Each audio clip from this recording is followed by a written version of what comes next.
Today we will be exploring the nonprofit organization To Right Love Under Arms. We will understand their vision and will focus on the three main tools they utilize to see their vision through. The three tools are campaigns, events, and merchandise. To Right Love Under Arms was founded by a man named Jamie Twarkowski.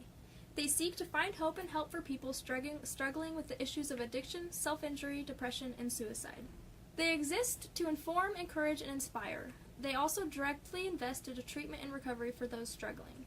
They make it known that they are not an emergency lifeline, rather a bridge to guide people to the right places to find the help they need. To Right Love Under Arms is needed because the issues they deal with are not as rare as everyone thinks they are. Here is one fact about each issue they deal with. Over 350 million people globally struggle with depression. 1 in 12 adults in America struggle with alcohol addiction alone, that is not including any other types of addictions. 14 to 24% of the youth have self-injured at least one time. And globally, there's a suicide every 40 seconds. Clearly, these issues are real. They have been sort of taboo in conversation, and To Right Love Under Arms seeks to start a positive conversation about these issues. Before discussing the three tools they utilize to see their vision through, it's important to note that social media plays a huge role in these tools being a success. Social media websites such as Facebook, Twitter, and their own personal website bring attention to the campaigns and events they use. They also allow an individual to purchase merchandise over the internet if they're not allowed to attend a To Right Love Under Arms event in real life. The first tool To Right Love Under Arms utilizes are campaigns. There are 4 main campaigns throughout the year. 2 of these campaigns focus on the young adult population throughout high schools and college campuses. These are Youth Chapters and the Storytellers. The other 2 are independent of each other. One campaign is Fears versus Dreams, and the other is Hope Goes Surfing. The 2 campaigns raise awareness, build community, and fundraise for To Right Love Under Arms. To Right Love Under Arms instills a focus on young people because the issues they deal with are prominent throughout this age group. For example, as far as high school students go, it is estimated that 1 in 5 struggle with depression, and suicide is the third leading cause among death of these age groups. At the college level, it is estimated that 1,100 students each year commit suicide. 60% of those students were struggling with severe depression. As far as the other college students go who are still with us, 1 out of 12 have a suicide plan. So the Storytellers and Youth Chapters campaigns are extremely important for raising awareness among these age groups. Let's move on to the Fears versus Dreams campaign. Fears versus Dream is a general campaign, meaning there's no focus on a specific type of people. This campaign is often ran inside of the Storytellers and Youth Chapters campaign, but is by no means limited to those settings. The goal of this campaign is simple, to get people asking those 2 questions. What is your biggest fear, and what is your biggest dream? This is probably one of the more successful campaigns ran by To Right Love Under Arms. Hope Goes Surfing is the last of the 4 campaigns ran by To Right Love Under Arms throughout the year. This is aimed at the surfing community, hoping to bring hope, help, and recovery to the surfing community.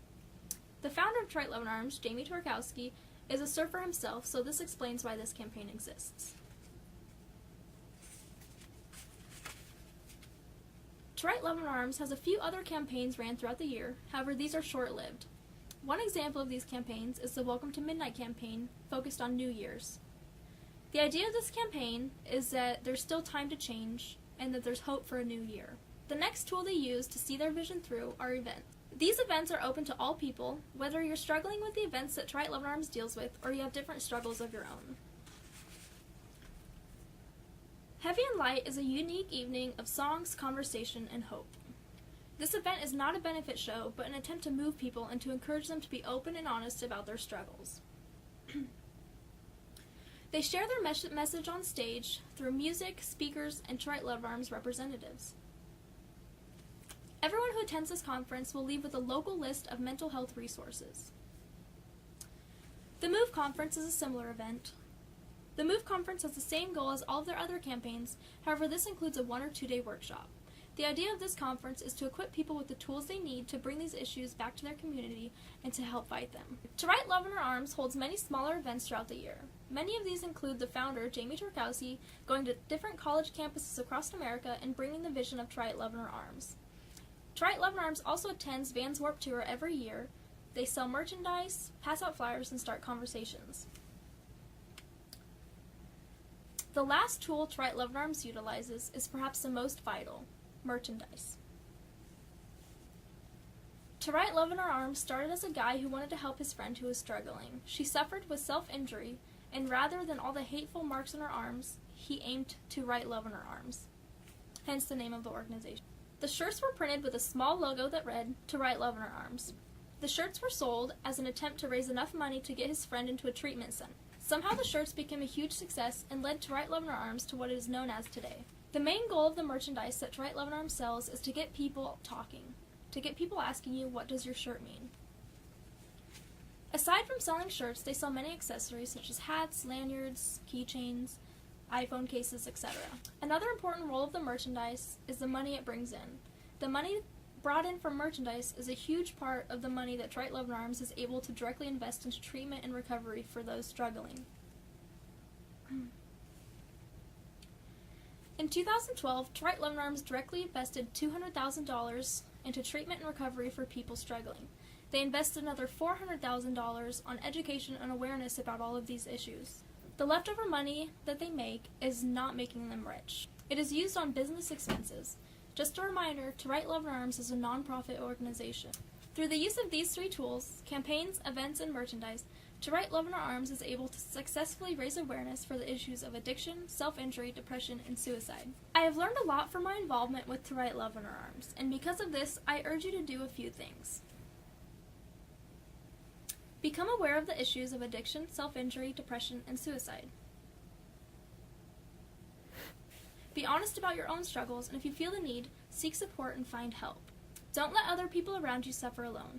If you see someone who needs help, let them know that they are not alone. And finally, if you feel compelled, invest your own time and resources into raising awareness and helping others who struggle with these issues. The future of many individuals depends on organizations such as To Write Love in Her Arms, promoting the idea that we are not alone and we all have help. We are all living an important story, and we all encounter struggles. We will need help, and we will need others. As To Write Love in Her Arms says, people need other people.